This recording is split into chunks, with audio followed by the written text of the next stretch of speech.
I believe that everybody has a story, and I'm fascinated to hear them.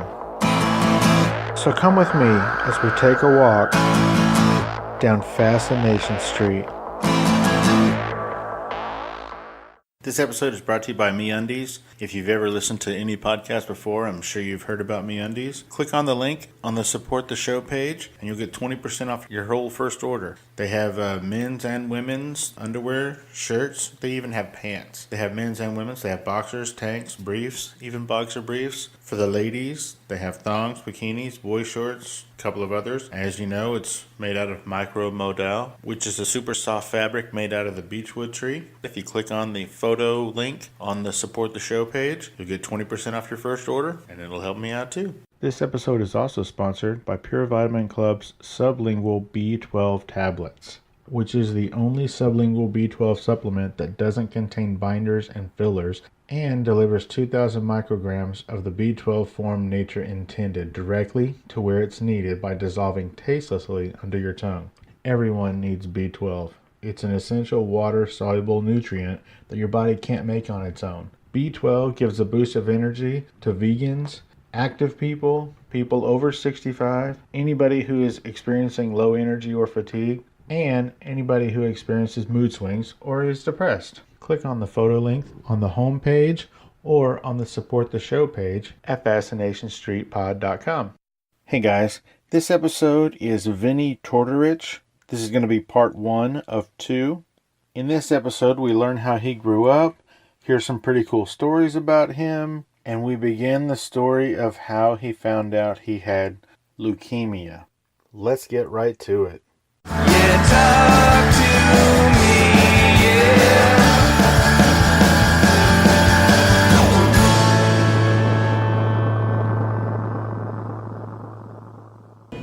Well, I'm super excited that you agreed to do this with me. I appreciate it. Is it okay if we just get right into it? Is that Yeah, cool? yeah. Tell me about yourself. Tell me, how did you find me? I found you through Adam. Yeah. Yeah, through the Corolla show or whatever. And didn't you go over there? What did you tell me? Or I'm going to interview every guy there? As much as I can. Well, obviously not Adam or not Brian, but and then I'm going to go over to the other shop and interview Nate. None of those, I'm not going to interview those weirdos that don't need anything. Well, one of them left. Yeah. But I'm going to interview Nate, the guy who's working on those movies with Adam. Yeah, he's a cool guy. But, you know, I never come to California, ever. It's my first time.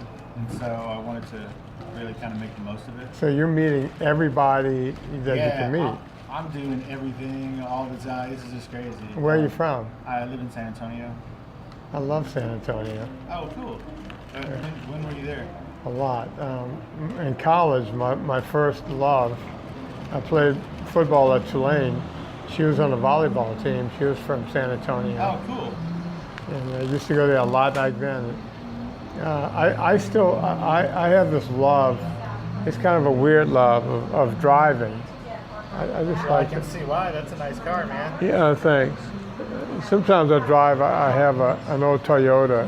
I drive that thing everywhere. Yeah, I've driven it across country a few times. I just drove that one across country a few months ago. To go show it to your dad or what? Yeah. Cool. Yeah, my dad was. Did I mention that on the show? Yeah, you did. Yeah. See, I never know what I mentioned Right. in public. Well, I listen a lot, like very carefully. Like, you know who Kevin Pollak is? Yeah, I love Kelvin Pollak. Well, he did one of his.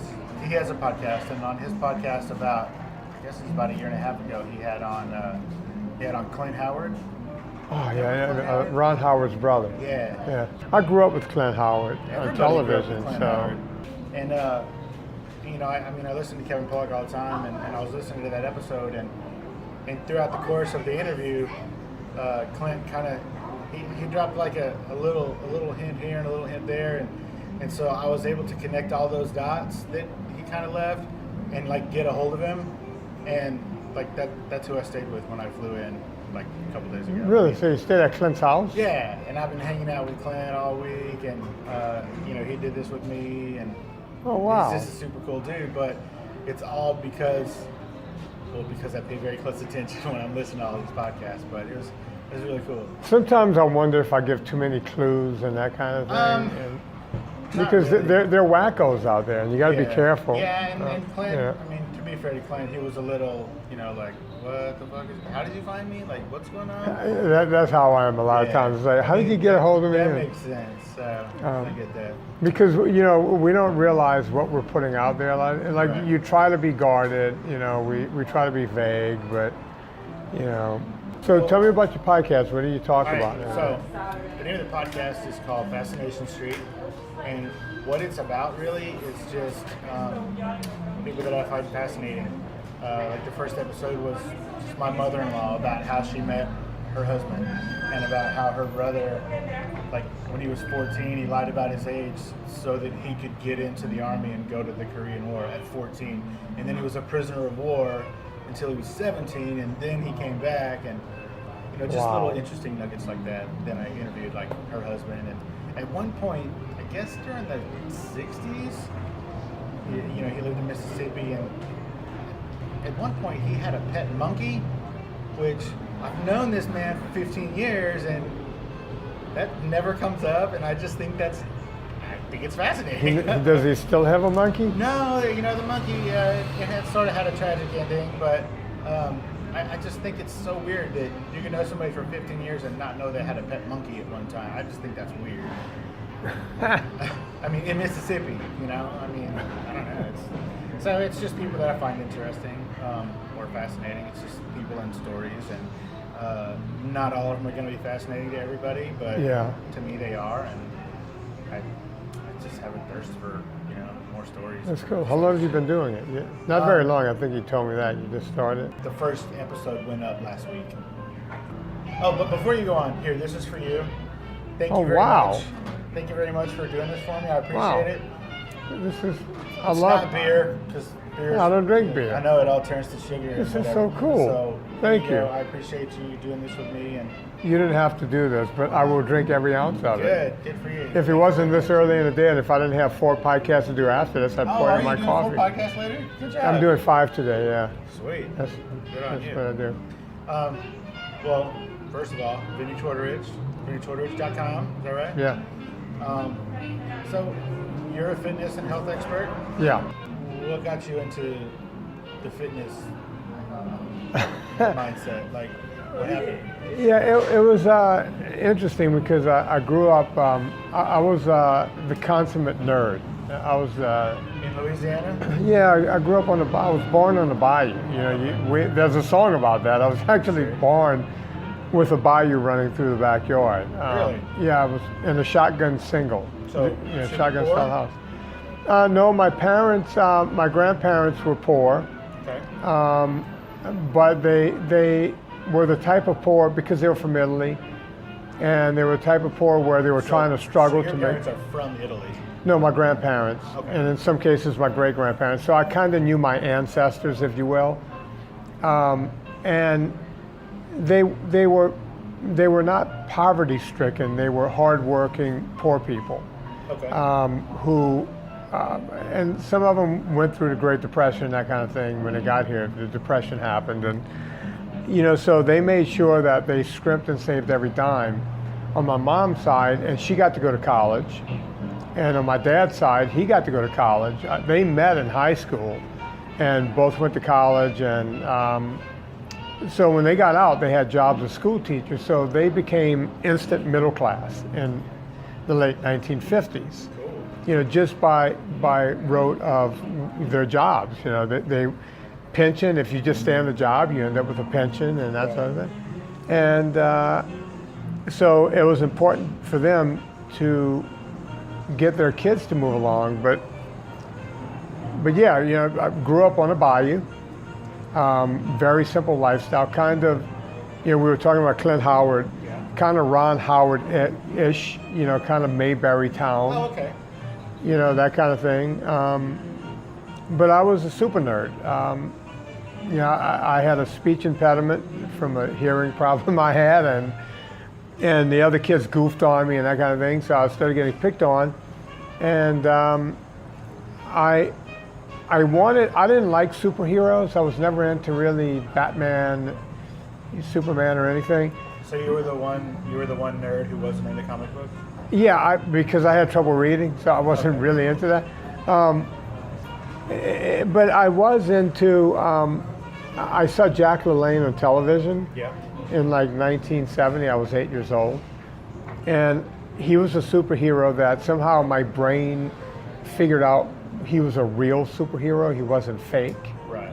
Like this was a real human being, and he had Little tugboats and stuff. yeah All kinds of crazy he things. would yeah, but I didn't even know that about him back then. Every birthday he would hook another rowboat and he would pull it across some lake. He would swim across the lake There and were people in it, I heard. yeah, all kinds of stuff. He was just this crazy guy, and I started paying attention to him, and I would watch him on his television program, and he would do jumping jacks and you know, squat thrust and the whole thing, but he would lift weights over his head, and I would see the muscles in his arms bulging out when he lifted the weights up, and my 8-year-old brain just kind of went, oh wait, if you lift heavy objects over your head, you can be Jack LaLanne. So at 8 is when that switch flicked Yeah. for you? Yeah, and I found, you know, my neighbors, my cousins were my neighbors. You know, we were a bunch of Italians living on a bayou. Right. So they were all farmers. They grew everything from beans to sugarcane. And, you know, because of that, they, there was all kinds of farm equipment hanging around. So I found a hollowed out pipe, and I found some Like bricks. a big one? It was just a pipe. It must have Couple been of feet, 3 maybe 4 feet? 3-4 Okay. feet. You know, for me it felt really long because I was 8. Sure, yeah. You know, and I would put some bricks on each end, and I would try to Like get the cinder bricks. blocks? Not that big. They were like regular just bricks regular of brick. house brick. Okay, You know, sure. they had holes I in them. mean, you are 8. Yeah, there was no way I was getting a cinder block over my head at that age. And I would put these bricks on the end, and I would try to lift it up, and of course, the bricks would slide into my hands and rip up my Into your hands. hand, yeah. But I didn't give up. You know, I would just keep trying to get it over my head. And one of my great uncles, meaning my dad's uncles, saw this. And he was a war veteran of World War II, and he liked boxing and everything. And he asked me how my hands got so cut up. And I showed him my rudimentary barbell system. And he said, I can introduce you to a great weightlifter. There's this Italian gentleman in town that lifts weights. And I said, well, is he like Jack LaLanne? And my uncle said, he's better than Jack LaLanne. And I knew that was bullshit. Well, he's better because I know him. Yeah, well, it was like, my uncle was like, Jack LaLanne, that guy, I'm going to introduce you to better than Jack LaLanne. I was like, how's that even possible? You know, but he did. He introduced me to this guy, Joe Bonadonna. I know that name sounds like something you would hear on Saturday Night Live, but Sure, it does. you know, and Joe Bonadonna, man, this guy, it looked like he had 2 honey-baked hams for chest muscles. Really? And he was ripped, and he had big arms and the whole thing. And I Like was Lou just, Ferrigno ripped? not quite that Not quite, big, but he was pretty big. bigger than Stallone Rocky 1. Oh, shit. You know, that kind of thing. And we're talking 1970. This is Right. before Stallone or anything. I'd never seen anything like Super this. cut, well defined. Yeah, and Muscles you didn't know existed. I'm 8. You know, Sure. how do you know this exists? So was your family, were they like fairly healthy, or were they on the heavy side? Like how was the rest of your family? At the time, in 1970, I remember my mom eating grapefruits, and I would say, why are you eating grapefruits all the time? She says, because her mommy's on a diet. You know, but she wasn't fat by any stretch. And my dad was normal weight. Nobody exercised, though. And it was no craze in this country for exercise. Right, and there wasn't really a craze for just pounding into junk food either. Yeah, it made none of it made sense. So, you know, Joe said that he didn't allow anyone to walk into his little gym that he had in the garage, but he told me if I never missed a day, I can keep coming and he'll keep teaching me. And you're just standing outside of the garage, or he said he wouldn't let you in? You know, I was like, can I please come in? No, he invited me in. Okay. And for the first time, there was a grown-up, and there was this behemoth of a human being that took an interest in me. My dad took a great interest in me, but My dad didn't understand. When I came home and said I got beat up at school, my dad would just say, well, did you fight back? And I would say, no, but I will tomorrow. And then I would fight back, and then the nuns would call. I went to a Catholic school, and they would say, your son is being disruptive. He's beating up other kids. So I became the ipso facto troublemaker. Right. You know, if that makes any sense. It does. And all of a sudden, you know, when I had this guy, Joe, who was, you know, like a friend. He was this grown-up friend. He wasn't a parent.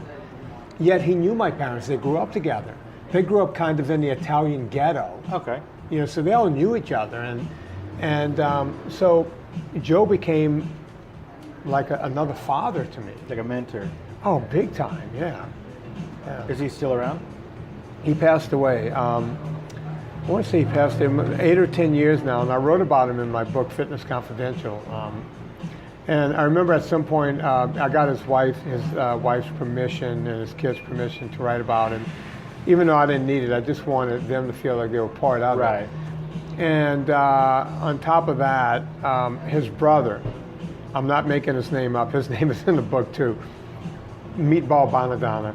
Oh yeah. He used to help out Father Guido Sarducci on Saturday Night Live. Oh, When people hear the names from Donaldsonville, Louisiana, they go, come on, you're making this up. I mentioned him when I was writing the book with super nerd Dean Laurie. When I mentioned Meatball Bonadonna, he goes, I've known you for 8 years, and now you're mentioning a guy named Meatball Bonadonna? It's like that monkey.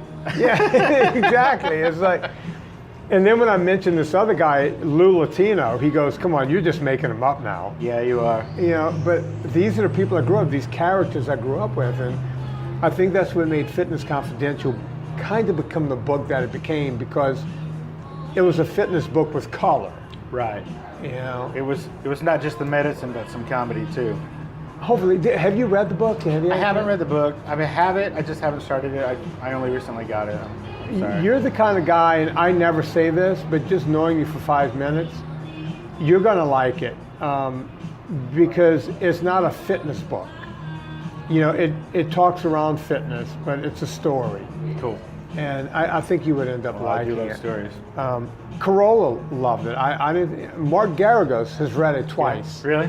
Yeah, I said, come on, Mark, did you really read it? He goes, I'm on my second round of it. Cool. And I'm like, wow, because he's a hero to me, Garagos says. Yeah, he's that guy's a legend. Oh my God, he's just he's beyond smart.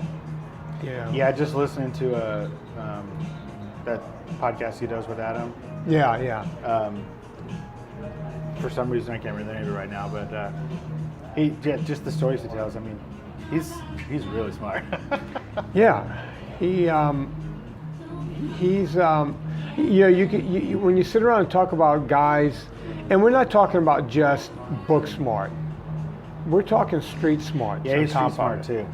And that's a rare combination. Yeah. To have that kind of guy. But I got off track. You know, the book became that kind of thing where these interesting characters are weaved into a story about fitness. And I'm pretty sure that's why it kind of became what it became. So what led you to write that book? And then what led you to write it in that style? Dean Laurie, for both answers. Okay. If you don't know who he is, he's a guy, he's one of the writers and producers for Arrested Development. Okay. You know, he's that kind of nerdy guy. You know, I hate Arrested Development. I've never watched it. I can't watch it. Well, I don't know if you know this, but the narrator is Ron Howard. Yeah. I don't think I know what Arrested Development means and how it works and the whole thing. Right. I don't think that could ever be done again.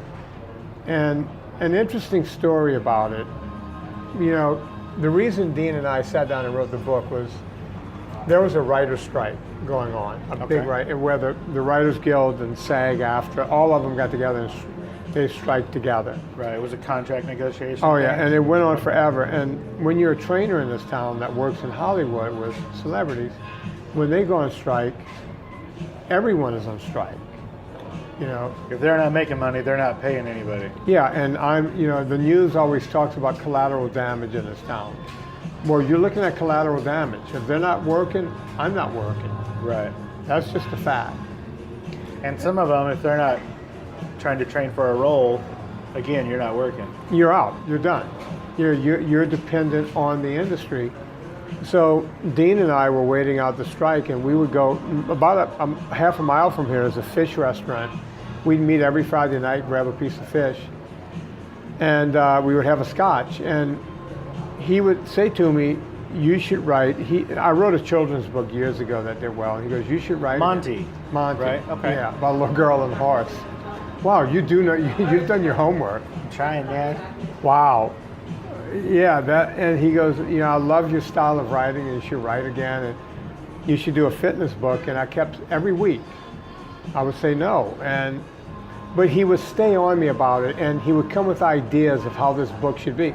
Now, when most people have a friend that's a writer, and you've written something that had success, and this guy's saying, I will write this with you, and you keep saying no, you really don't want to write that book. Right. And he said something to me one night during our scotch where I went, oh yeah, I get what you want. I get what you're telling me. So again, it was a switch flicked moment. Yeah, and I said, how should we do this? He goes, well, you go and write it, he tells me. And so what I did over the next couple of months is I started writing notes, longhand, because I don't type very well. So you were just like, in these writings, you're just writing, like the story of this person or the story of this event, and then you were going to put it together later, or? Kind of. Okay. Just notes, on top of notes. And Dean, and I would sit there and tap out the notes from my written notes. I would type them into a Word document. And about once a week, I would just pop them off to Dean because I was afraid I would lose them. Right. Because I don't know how to really use a computer. Sure. What I didn't realize was Dean was taking them, and not just, he was categorizing them. And he called me one day, or we were having our scotch or something, and he goes, you've written over 40,000 words in notes. And I said, what are you talking about? He goes, they don't want books to be longer than 60,000 words anymore, and you're at almost book length in notes. And he goes, you need to start writing it. I said, Dean, I don't know what to do with it. Were you surprised at that number? Yeah, kinda. I was. If you would have asked me, I would have said, 16,000 words in notes. Oh, okay. I'm somewhat prolific when I grab a pen. I guess so. If I tried to type it firsthand, I couldn't, because I think quicker than I can type, way quicker than I can ever type. Apparently you write quicker than you can type. Yeah, I literally write longhand with a fountain pen. Really? Yeah. I think I'm the only guy still using a fountain pen. Do you have good handwriting? No. Only, it's. So you're like a left-handed doctor? No. The nuns always, it was all about penmanship when I was growing up. And the nuns, you're atrocious. And other people look at my writing and go, oh my God, you have beautiful penmanship. That's funny. But they were about the Queen's English and the whole thing. And I was about, being a Cajun, I guess. But I got these notes out there. And Dean and I decided to get together one afternoon and cobble. He pulled out a note, and we started talking about the note. We started both. I went longhand, and he started typing, and I kept talking, and I was writing, and I'm talking while I'm writing, and he's over there looking at me, tapping out as fast as he can. And at the end of the day, we looked at it, and he went, holy shit, we just did a chapter. We just did it. We sat here, and he goes, I was nervous. He told me this. He goes, I was nervous because I've never sat in a room and written with anyone to do a book before. When writers do it in a writer's room, one guy's pitching jokes and the other guy is doing storyline, and the other guy.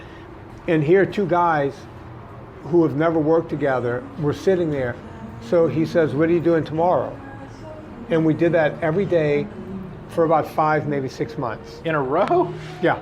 Oh, that's awesome. Yeah, we ended up with 100 and something thousand words, and then we melted it down. We economized words and got it to like 70,000. And on the day we said we were finished, Dean has signed a contract to go do those 13 episodes of Arrested On Development. Netflix. Yeah, and so for that kind of timing to happen for two guys, No kidding. I mean, that's a tight window to fit that in. Yeah. That's Yeah. amazing. beginning, middle, and end, and the book. You know what that is? That's fascinating.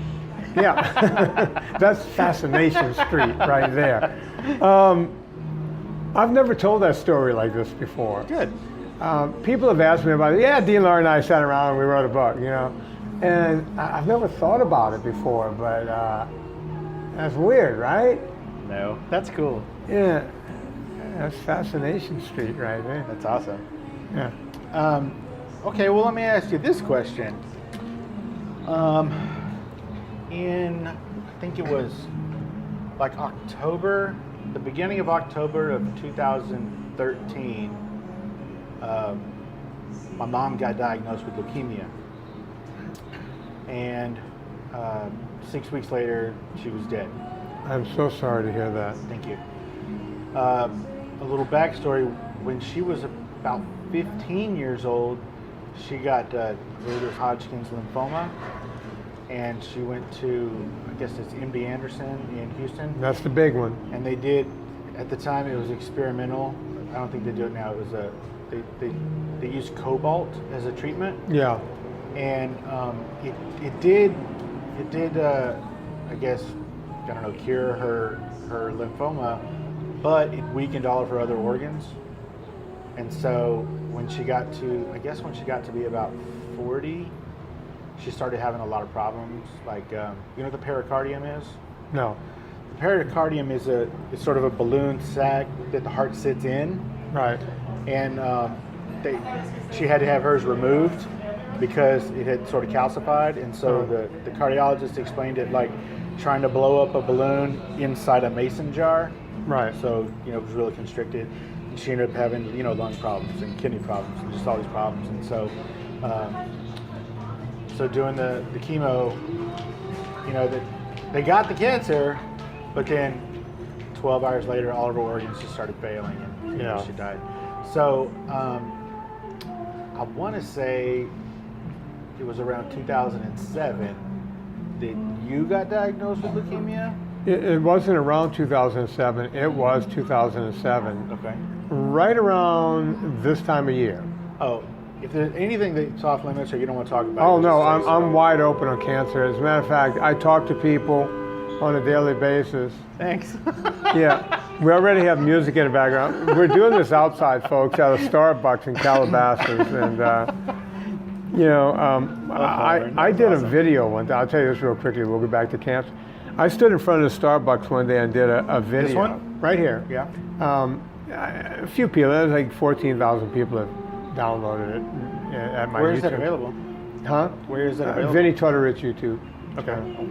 And I stood right here, and Dean Laurie's son held the camera. He was sitting in a chair right here, and just everyone that came out, I was asking them what they were drinking, and Okay. put together this cool That's funny video. because I was going to ask you what you're drinking. It's just iced coffee, and I poured, as you know, heavy whipping cream. They gave me a gallon. It was going to be they too did- hot to take They home. did give you a lot. But it was on the side. I was able So is that to what you pour. normally get? It's just an ice. No, is it usually Americano or just a? no, just just iced a coffee. I generally don't buy from Starbucks.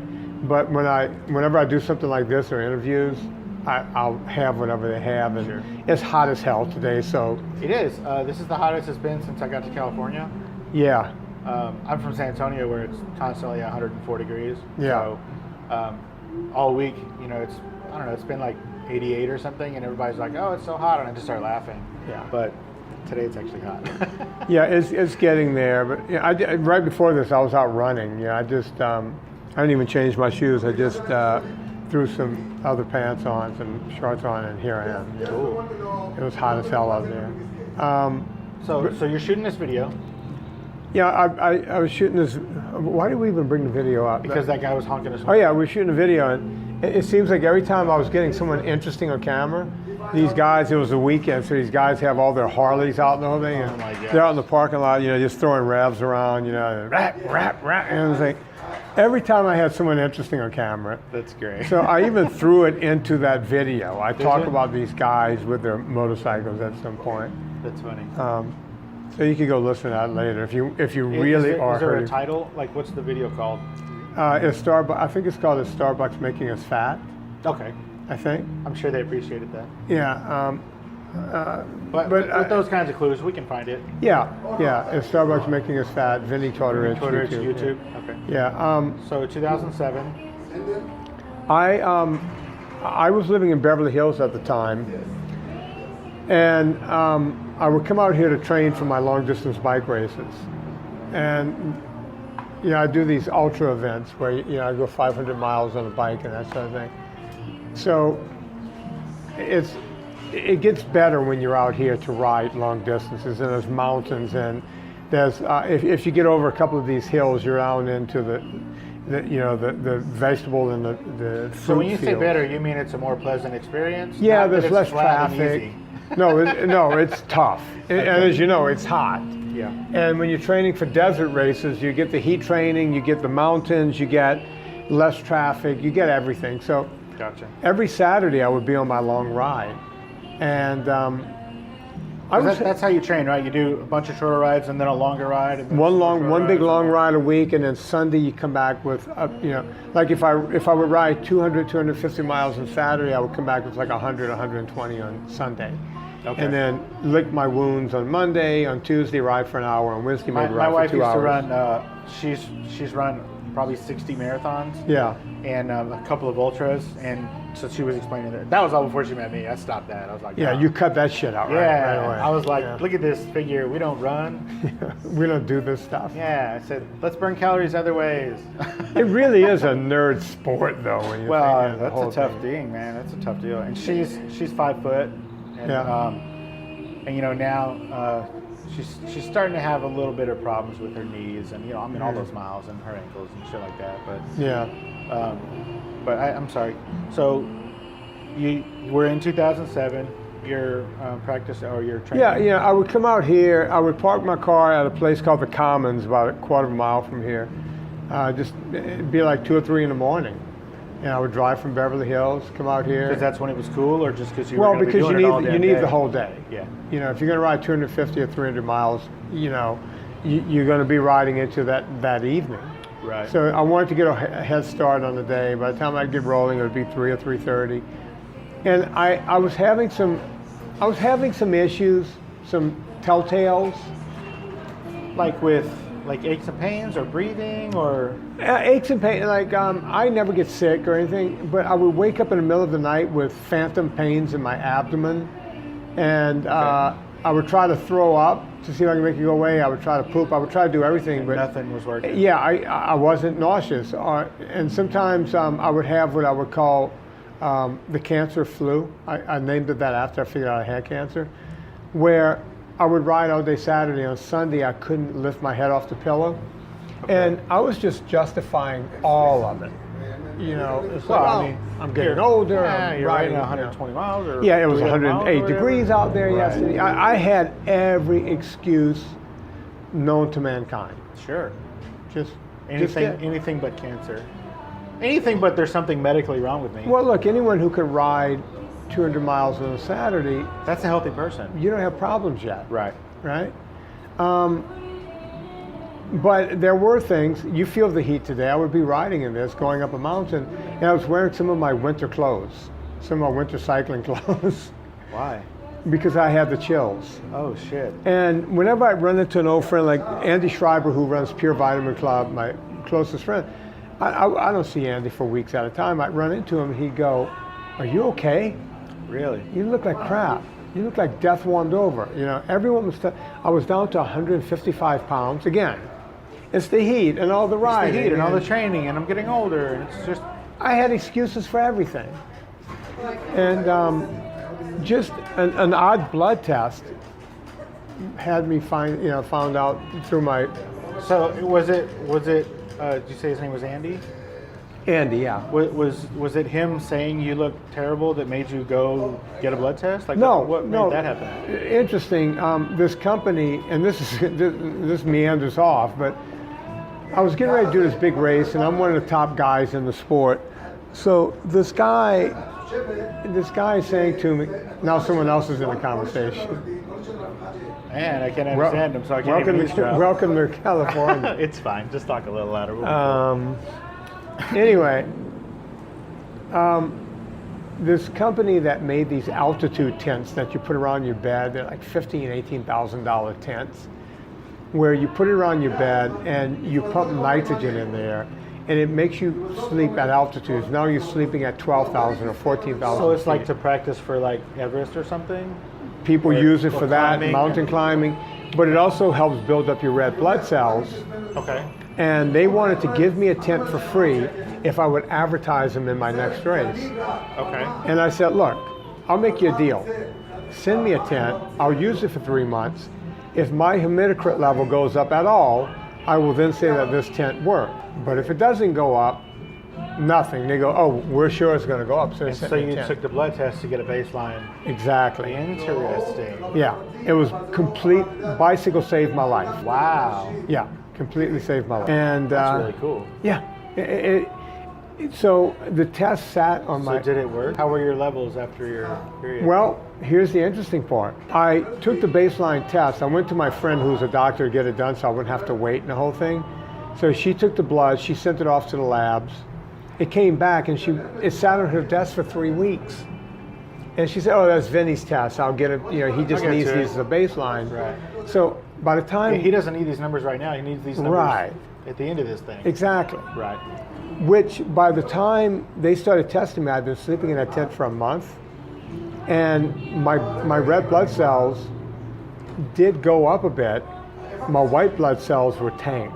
I had no white blood cells. Oh, Lord. So the tent was actually working. So folks, if you want to spend $18,000 on a tent, that kind of thing, do that. By the way, should we cut this off for a second until he's gone and then cut it back on? Sure. And We're back? action. Yeah, we're back. All right, we're back. So where were we Our in the friend story? went back into this door. You're talking about your doctor friend. It sat on her desk for 3 weeks. Yeah, it sat there 3 weeks or so, and she happened to be on the phone one day talking to a patient or something, and she was cleaning up her desk, and she forgot, and she picked it up, and she looked at my blood test, and she called me, and she said, She like shit herself. She's like, oh my God. she was like, you have a problem, and she was a radiation oncologist, and I was like, Yeah, but he's leaving now. He was waiting Yeah. for his coffee. Now he's leaving. Okay. So she said you have a problem, but she didn't really know what it was because she didn't really do blood. She just knew enough to go, you have a real problem. Right. Knew enough to tell you need to go talk to somebody. Yeah, Go see somebody and else. she sent me to a doctor. This doctor was one of the big doctors on the people behind the scenes at The Biggest Loser to make sure that they're not killing these poor people while they're trying to make them skinny. Yeah, if I can remember, I need to ask you some questions about The Biggest Loser. But Yeah, go ahead. we'll get to that. So this is a doctor that's behind the scenes, kind of helping make sure Yeah, everybody's healthy. big time Beverly Hills doctor and the whole thing. Okay. They came in and Wait, gave is me. he the guy that they used to go into? Has he got red hair and almost looks like an older Bonaducci? Could possibly. I never watched the show. Oh, okay. So 'Cause they would I know he was on They would camera. go in and see a doctor, and he reminded me a lot of like an old. This guy Danny looked a little bit Bonaducci. like Danny Bonaducci. You're right. I can't remember his name, but that's His fine. name, I'll tell you his name. Robert Heisinger was the guy's name that I went to. Yeah, they just called him Dr. H, I think, on the show. Yeah. Something like that. So I go to this guy, and he was a good doctor, and he did all these tests, and he was checking my stool, he was my urine, the whole thing, and he literally looked at all that, and he said, "Yeah, athletes like yourself, I work with all these athletes. I think you're probably Just overworking yourself. overworking, yeah, that kind of thing." And so I went back, and I was at Patty's house having dinner that night, and I said, "Your friend Heisinger says I'm just working too Patty hard." is the original doctor we were talking about? Yeah, she's a radiation oncologist, and she threw her fork in the plate while we were having dinner. She goes, "No, he got it wrong." I said, "Well, Patty, if he got it wrong, what is it?" She goes, "I don't know, but your white blood cells are weird. They're not anywhere close." So she sends me to this uber specialist, this real nerd of a doctor, and all this doctor does is studies blood. She's a hematologist, and Patty described her as being like the Dr. Robert House Okay. of doctors. Of house. And at this point, I'm like, come on, you sent me to this other expert, and You Right. told me I need to take a break. You know, and now you're telling me that. So I go to this other doctor. You're overreacting, Patty. Yeah. Just calm down. Yeah, just take a breather. Let's just all calm. Let's all take a break. You watch too much TV, Patty. Yeah, you've been in the business too long, Yeah. Patty. You need a break. So she sends me to this woman, Dr. Miller, and Patty shows up. I'm like, "What are you doing here?" She goes, "I'm not leaving here until we find out what's going on." Oh, God bless you, Patty. And I'm like, "This is not serious, right?" And she goes, "No, you got a problem." And that was kind of my This is the first time that you clue. realized that this was Right. This was kind of a big deal. Yeah, and it was a Thursday. And they look at my preliminary blood test, but they wanted to send some of the other blood off. And I'm sitting there and I start, this is all in the book, I'm questioning this woman. I'm going, they're both looking at my test going, oh boy. I'm getting a lot of, ooh. Really? Yeah, literally, they're doing that kind of move. And I said, look, I have AIDS. Do I have Yeah, AIDS? like, what do I have? Do I got hepatitis? What's And going she on? goes, well, she goes, any promiscuous sex with men? And I went, no, I'm heterosexual. You ever have sex with drug abusers? No, I'm kind of a monogamous guy. Not that I'm aware of, for sure. You know, there was that one time in band camp, but, you know, so, yeah, I'm like, no. And she goes, well, we can't count it out. Blood is way off. And I said, do I have one of the HEPs, A, B, C, D, or E, or F? Or, you know, Is it a new hep? yeah, did they invent a HEP like Z? Do I got hep Vinnie or something? Yeah, Like, what's up? Hep Am I going to V. get a disease named after me? What's going And on? she was like, well, we can't count that out. And I said, well, do I have, I mean, they go, I don't know. She goes, and Patty looks at her and she goes, we gotta, you know what you gotta do? And she goes, I don't do them here in the office anymore. I ship it out to Cedars. And Patty goes, look, let's just do it now. And she looks at her watch and she goes, I really don't do it. And, you know, by the time we anesthetize him to do it, and Are we going to do some bone marrow? Exactly. Oh, shit. so I said, what are we doing here? And she goes, bone marrow. Where do they take that from? Your arm or your They spine? take it or- right from the small of your back where you could feel the bone right on your hip. Okay. So I said, That makes sense. That's a pretty wide bone, right? yeah, it's a big, thick bone. And I said, well, let's do it. And she goes, I've already let my nurses go for the day. It's the end of the day. And you're like, I got 2 doctors here. And Patty says, I'll assist. You do it, I will assist. You know, I said it earlier, but God bless you, Patty. Yeah, she literally saved my life. So she goes, well, we don't have time to anesthetize you. And I said, we don't need anesthetizing. I can handle a little pain. I wish I had thought about that statement for a moment longer, because she literally dug into my bone with what looks like a 10-penny nail Oh, damn. with no anesthetizing. She just went in. And How was that? it was painful. It's painful. Did you lose consciousness? No, I'm good with pain. Okay. You know, I've done a lot of, I played football for 13, 14 years. I've broken every bone. Right. You know, it was painful. I just put myself in a relaxed trance and I just dealt with You it. went to your happy place? Yeah, kind of like, you know, when the priest had me, what? That one time in band camp. It was a weird camp, priest. Yeah, priests and nuns and, you know, shackles and such. But, so yeah, I just sat there, I laid there very calmly and they went in and you can hear bones crunching and the whole thing. Sounds awesome. I was trying to, you know, you mentioned Adam Carolla earlier. I was trying, he couldn't hear the story. Even when I describe it in the book, he had to fast forward. He was Nice. listening to it on, Yeah, he doesn't. Right. He's not down with that. My wife is a nurse and has been Yeah. for 30 years, and she can't hear that story either. She's not that kind of nurse.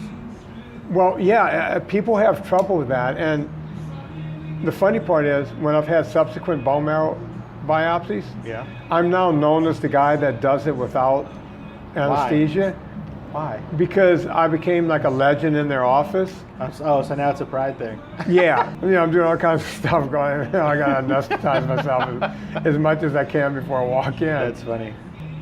But they sent it off that day. And there's a cool thing you need to know about doctors. They could get shit back right away.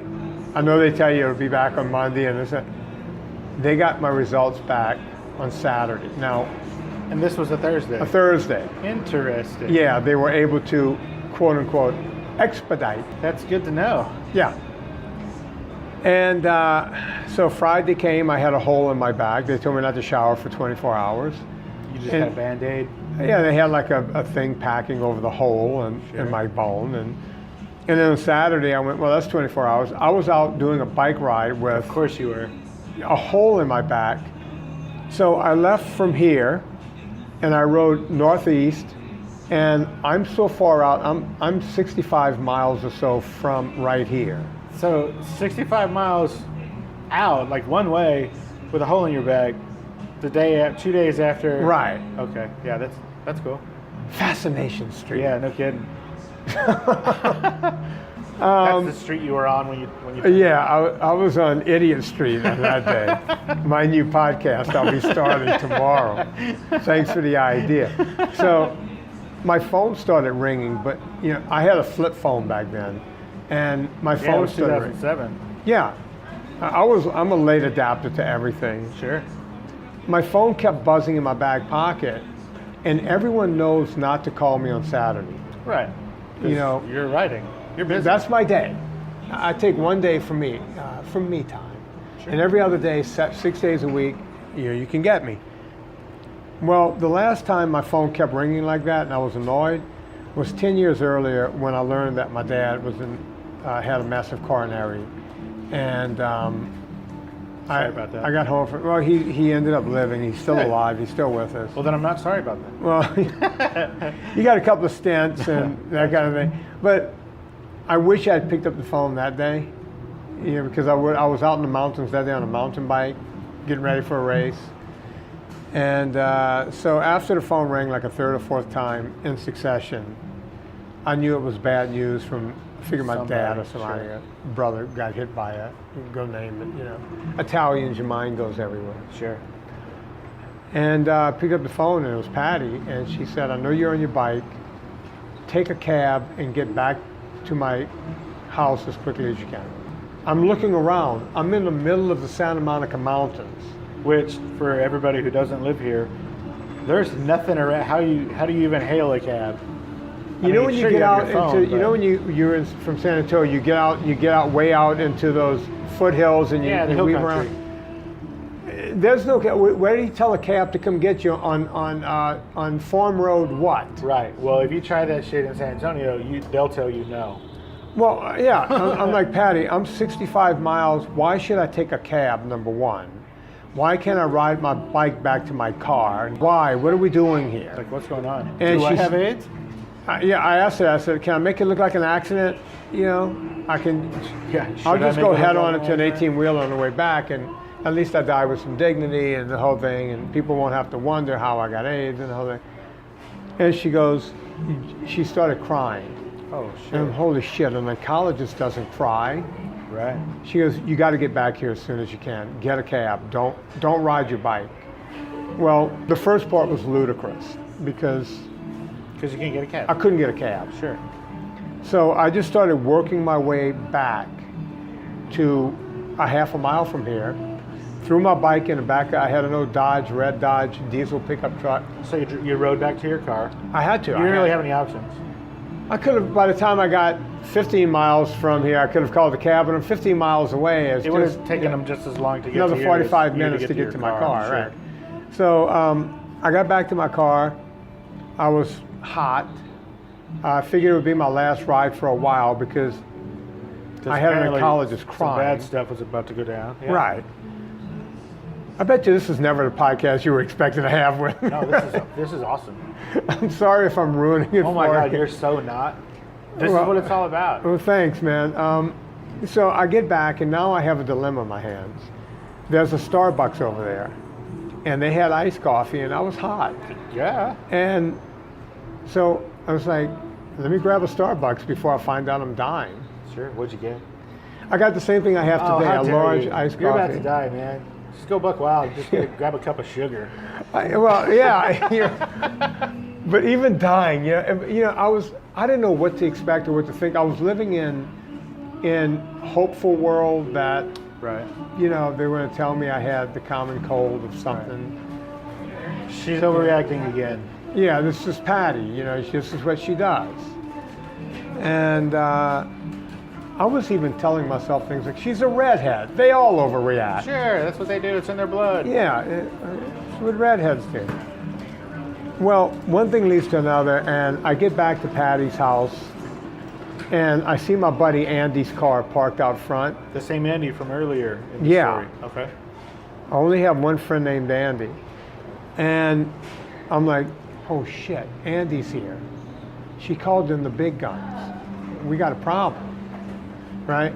But I had an even bigger problem. I wasn't done drinking my coffee yet. And I was like... And I didn't bring one for everybody. She's going to be pissed that I didn't come straight over. Literally, my thought pattern was, she's going to go, you stopped for a coffee? You rode your bike and then stopped for coffee? Yeah. So I'm like, do I suck it down and get a brain freeze? Do I leave it here? Yeah, I'm doing all this stuff. Things get real comical when you know. Anything to think about what's about to happen. Right, it was going down, and comedy is all I had in my head. So I walked in, I could tell Patty was upset, and Andy is standing behind her, and he's kind of looking at me and then looking away a bit, and I said, Andy, no matter what you guys tell me today, I'm finishing my coffee. No. I decided to leave it in the car. I said, no matter what I hear here today, you're still Jewish, you're still bald, and you're still gay. Nice. And he goes, what does that have to do with anything? And I said, nothing. But you're still Jewish, you're still bald, and you're still gay. And he goes, and you're still an asshole. All right. And when he said that, I went, oh, it can't be that bad. Because he's joking too. Yeah, you can't tell a dying man he's an asshole. Right. All right, guys. I think that's a good place to stop it for this week. Come back for the next episode, which will be in 2 weeks, and that will be Vinnie Tortorich Part 2. It's a thrilling conclusion. Opening music is the song Magnolia from the 2014 album Intransigence, used with permission from Douglas Miles Clark. Closing music is Apollo from the 2001 album Into the Known by the band Sapphire. Thanks for hanging out with us and getting to know a little bit about our guest. We'll see you next time on Fascination Street.